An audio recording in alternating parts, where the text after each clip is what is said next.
Great. So, it's great to be with you, and we love computer engineers, so that's good. That's what I thought. So first of all, for Dell, your company, the customer first has been a real theme. Can you tell us a little bit more about what that really means to you? Well, I think,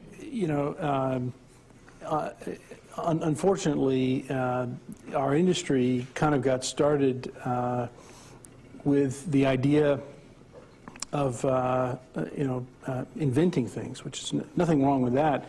But at some point, what's happened is you've got this evolution of standards, and the customer influence becomes very, very important. The customer's requirements becomes very, very important. So we really, instead of organizing our business solely around products or technology, products and technology are very, very important. But we've tried to understand what is the unique customer requirement and how is value derived, how is value delivered. So we've worked to kind of start from that point of the customer's demand signal and what their real requirement is, and work all the way back through, as opposed to starting with an invention and then going to look for somebody who needs the invention. So we try to combine the best of the material science world and the research world in terms of the technologies and how they're evolving with the purest understanding of the customer from a direct relationship, and then create the products and services that meet those needs and deliver them as efficiently as possible. What is it you're looking for in a good Dell employee?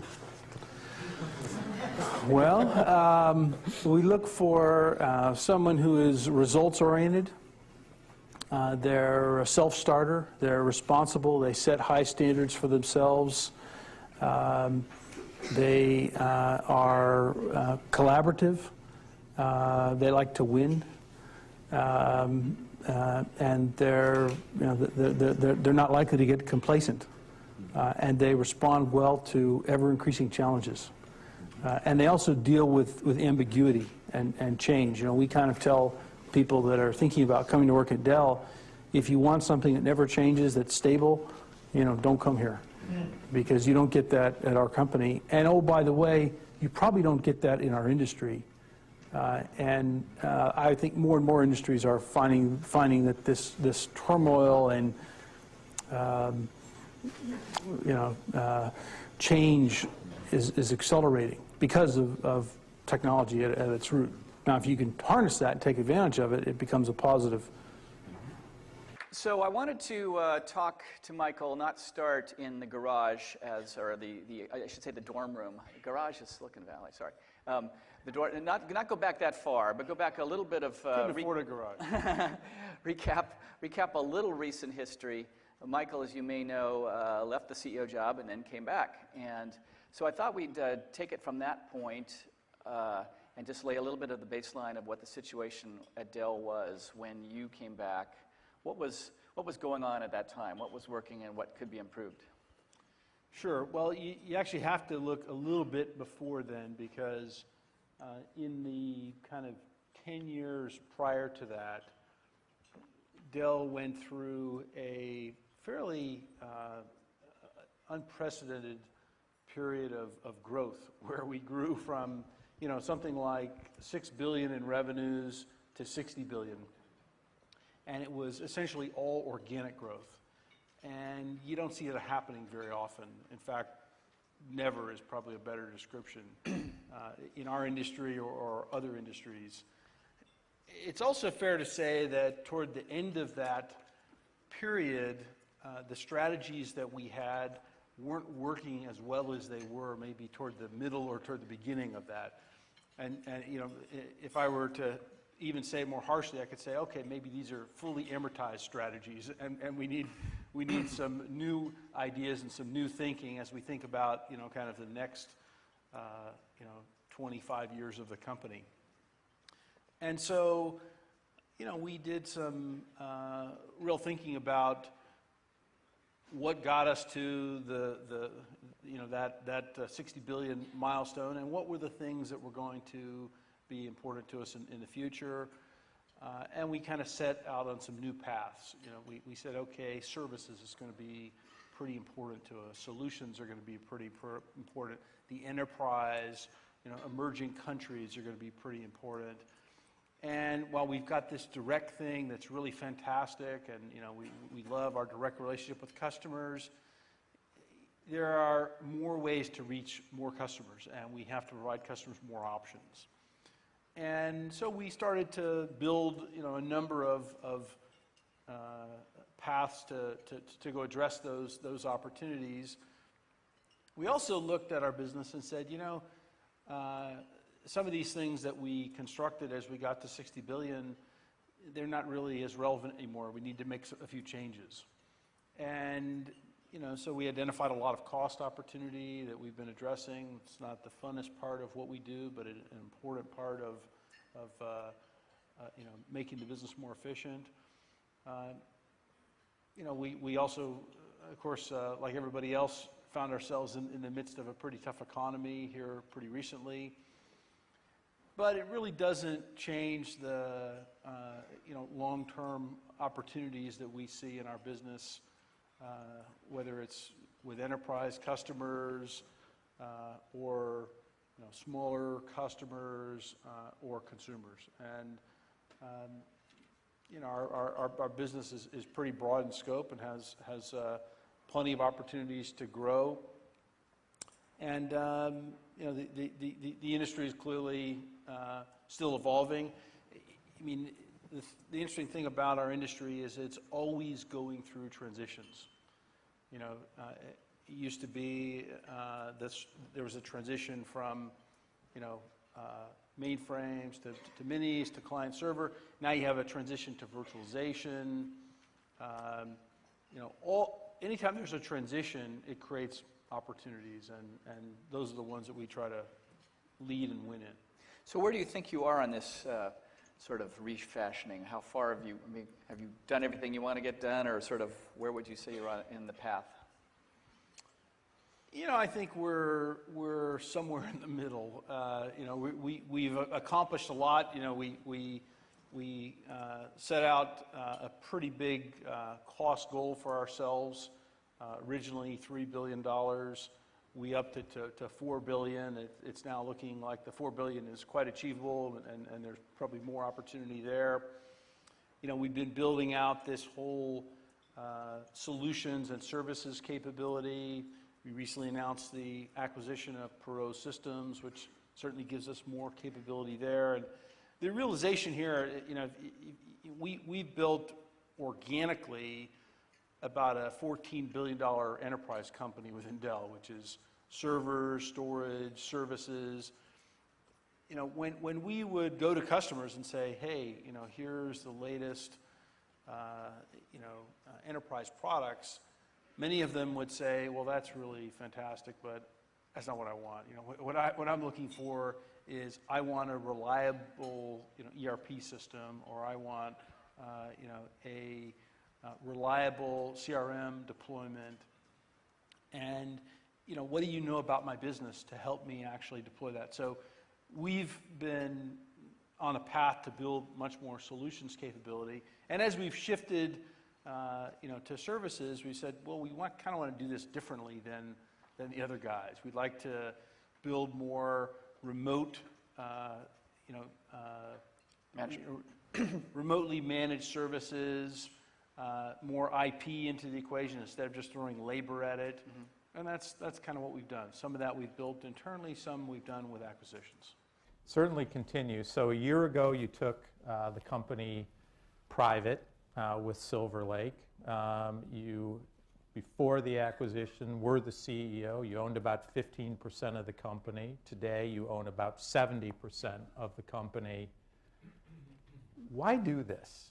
You're worth billions of dollars. Why double down? Why not? I mean, that's a good question. What else are you going to do? I'm very familiar with guys who didn't know what else to do. So,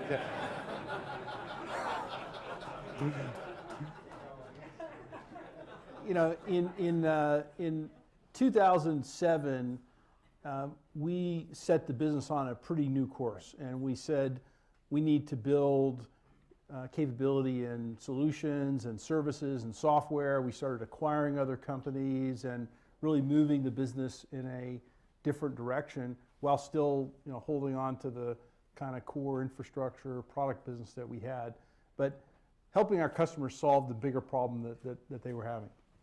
So as we set about to do that, we acquired 40 companies, and those 40 companies themselves acquired 150 companies.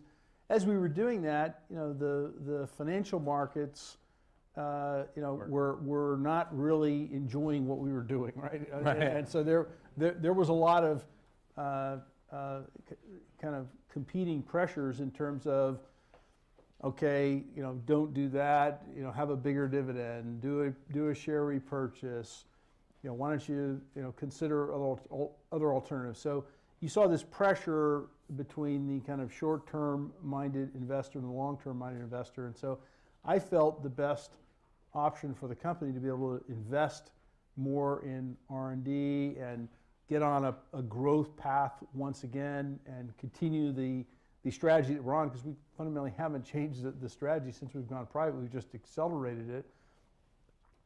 And it was a long, drawn-out process. We got through all that. And was there ever a time when you really thought you weren't going to succeed during that whole long, drawn-out process? There were some pretty dark moments. It was a pretty harrowing process. And whenever you go through something like that, you're effectively putting the company in play. Right. And the company was available for sale, right? And it's the only way you can do it. Right? And there were lots of other buyers that showed up, and fortunately we got through that and ended up being the high bidder and paying the highest price available to shareholders.